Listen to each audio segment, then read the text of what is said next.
portion of this video is sponsored by Lenovo. Alright, so when you think of Tesla, you're probably like everybody else, they get electric cars with insane 0 to 60 and weird steering wheels and maybe some panel gaps. But there is another huge part of the company that does not get the attention that I think it deserves, and that's solar. And fundamentally, Tesla is mostly an energy company. And for them to reach their very well-stated goal of advancing sustainable energy, solar is a big player in sort of their overall portfolio. And at the face of it, solar does not seem that interesting, I get it. It's not flashy, doesn't drive you around on autopilot, but if there was one Tesla product that I would buy again in an instant, it's Tesla Solar.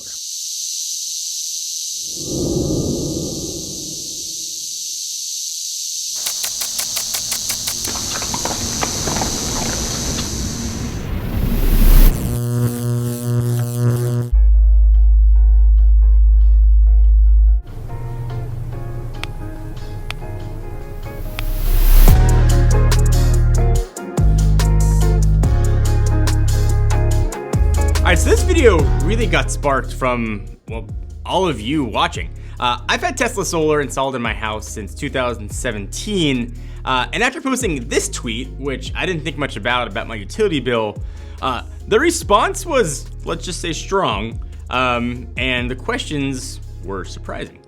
So I'm here to answer all of those questions, and I think ultimately the big one is it worth it? And I'm just gonna go ahead and spoil it right now. Yes, for me, it was 100% worth it. All right, so first, let me lay out exactly how Tesla Solar works and what options you have. And I'll say up front, this is almost all dependent on where you live. So for me, I live in Southern California. My electric company is Southern California Edison. So my experience is based on those circumstances. You might live where it snows, you might live where electricity has different prices. But for me, in Southern California, it made a lot of sense. So right now, Tesla offers generally two solar options for residential stuff. You can get solar panels on your roof, which is vastly easier and more popular. They also offer a solar roof. I actually did an entire video on a solar roof, which I don't have, but I went to actually the very first house where a solar roof got installed. I'll link to that video down below if you want to watch it. But obviously, you can probably guess what it does. It involves replacing your entire roof with these solar cells. It's very cool technology, but for most people, it is not the best option. And for me, when I was looking to install solar, I had recently just moved into a new house. Solar roof wasn't available yet. And beyond that, I didn't have that much money left after moving in. I certainly didn't need a brand new roof. So I opted for a little over 11.3 kilowatt array on my roof. And I added 2 Tesla Powerwall battery packs. Each has about 13.5 kilowatt. So here's why I went with solar. First, back in 2017, there were insane tax incentives to install solar. Essentially, it was the more you spent, the bigger the tax credit that you got. And also, again, you may vary where you live, but here in Southern California, I have 3 kids, it gets very hot. We tend to run our air conditioning at night to keep everybody nice and cool. I also drive EVs, so those are being charged. In the summer months, and you can see this bill from September 2017, my electric bill was going as high as $540. And that was the highest it ever got. But usually in the summer, it settled around $400, and then in regular months, it kind of came around between $250 and $300. So it was very expensive. Now, I wasn't limiting my electric use. I probably could have done a lot to change my lifestyle and limit that. But solar seemed like a really good option to solve a lot of those problems.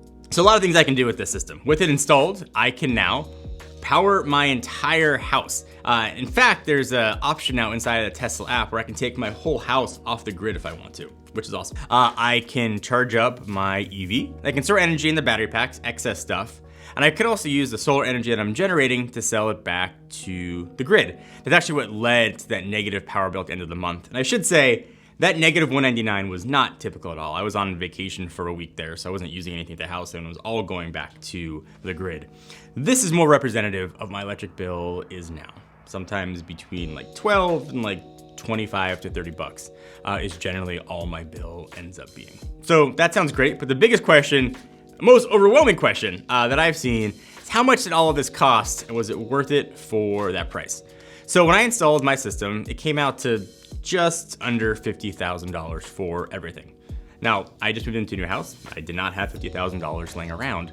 So I opted to finance the system at a low interest rate with no prepayment penalty that equals a payment of around $250 a month for the system.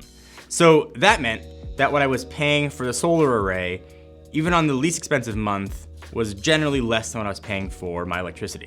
And then beyond all that, I got a really big tax credit. I believe it was around $15,000 to $20,000 back.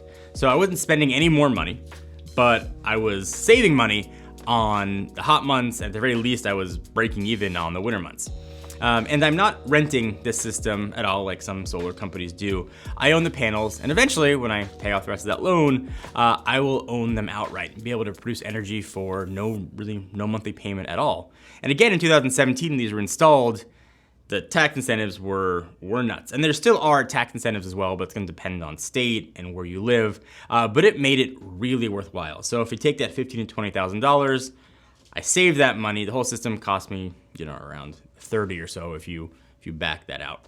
But until I pay that off, I'm still saving money. So I want to tell you guys about one of the latest from Lenovo. It's Lenovo IdeaPad Duet 3i. And sort of hybrid computer, laptop, tablet things aren't new, but Lenovo has taken that idea and just kind of streamlined the whole thing. So on its surface, you are getting a 3-in-1. You are getting a really good tablet. You are getting a really good laptop. And you're getting a device with full LTE connection that can also enable you to make phone calls. So it's kind of a phone, but also data on the go. So a lot of things to really like about this computer. First, build quality is absolutely outstanding, but a computer like this, or a tablet like this, however you want to phrase it, in my mind is only as good as the hinge. If it has a weak hinge or a hinge that can't be adjusted, it's not usable. It's not usable on your lap. It's barely usable on a table. The hinge here is awesome. And obviously being a Windows computer, it's a multitasking beast. Still, snap mode on Windows is probably my favorite thing going. So obviously you can run however many apps you are going to want side by side. You can run a ton of Edge tabs, a ton of Chrome tabs, and you'll be fully set to go. Also, there's an eye on privacy here as well. So while the webcam on the front is awesome to have, you do have a little shutter you can close to give you a bit more privacy and peace of mind if that's something that you want. So if you want to learn more or you're interested in the Lenovo IdeaPad Duet 3i, we've got a link down below for you to check out. So obviously the loan for the solar matters, and I have the option now of paying that off in full or just continuing to do the monthly payments, which I'm doing right now. But also it added a lot of equity to my house. The exact dollar amount, it's kind of hard to gauge. The housing market is nuts right now. But I believe it added at least more than $50,000 to the value of my home. So had I sold my home, I would have made all of that money back anyway. Okay, so that leads to the other big question that I got was, like, how do I use these solar panels and power walls to be the most effective tool, like, for me? So the whole system runs through the Tesla app, which, at least on iOS, got a very nice design and a refresh. And this is where I can control and see what the system is doing, and also I can determine where the energy is going to go. So you would think the setup would be relatively straightforward, right? During the day, you're in your house with solar energy, and at night, use the batteries to run your house. And while you certainly can do that, and sometimes I do, there's a lot more you can do with the system to get the most out of it. So again, I'm in Southern California. Southern California Edison is my electric provider. I have the ability to sell electricity back to them. And I know some people don't have that option. Some electric companies don't allow you to do it. So I've tried to sort of maximize selling electricity back to the grid, and you get the most money for it during peak hours. So I have my system set up where essentially in the morning when the sun comes up, it'll power my house. Excess will go to my battery packs. And then when we hit peak hours, usually around noon-ish, I have it set to stop going to the batteries and start selling all electricity back to the grid. And then my house for 5 or 6 hours during peak time is using the electricity that came earlier in the day that was stored in the batteries. And then at night, when electricity is really cheap, I tend to go back to the grid. That's generally how I do things during peak earning hours, during peak time in the summer when there's most sun out. So that's how I set up my system for the best results, but there are some other features that I like that kind of give me more peace of mind, and only possible if you have the combination of batteries and solar. So first, blackouts. And I've said it a few times, I live in Southern California with wildfires in the area and a ton of rolling blackouts. I had to evacuate my house last year. there have been a ton of times where power is being cut to my house. And honestly, I have not noticed that it's happened. The only way that I can even tell is if I'm watching the lights still flicker for a second, and then my house will immediately switch over to being powered by the power walls, which is awesome to have. And you can set the power walls up where you have a reserve that's sort of always there in case of power outages. I've got mine set up to have 7% extra, which can generally power my whole house for, I don't know, at least long enough for the blackout to end. Another awesome feature is for storms and natural disasters. And the Tesla app can actually warn you of an upcoming event that might cause disruption in power, like a storm, sometimes flash floods here in Southern California. So when that happens, I can kind of preemptively charge the power walls more in the event that I lose power for a longer period of time. And again, you get an alert on your phone that says, like, storm coming, you may want to charge your power walls. It's happened before, and it's been awesome to have. Is it worth it in every situation? It's hard to say across the board.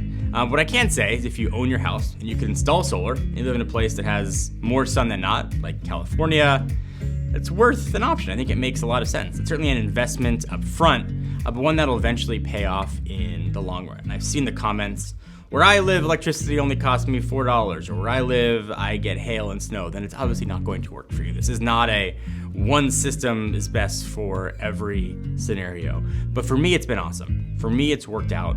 I also really like the idea of knowing that I am driving my car for essentially free, which is just a very cool thing to have. In addition to knowing that my house is covered in case of blackouts or fires have made a power line go down. And also now it's making money, selling power back to the grid. I really like that. I'm into tech, and this is tech for my house, so it's been awesome. And on top of all that, there was killer tax savings that made it a no-brainer. So there are a lot of other solar companies out there. I went with Tesla because the app worked well, and it's called One App for my car and solar, and it's been an awesome experience. It may not be for you, but for me, I would do this again in an absolute heartbeat, and it's probably one of the best things I've done to my house since I moved in.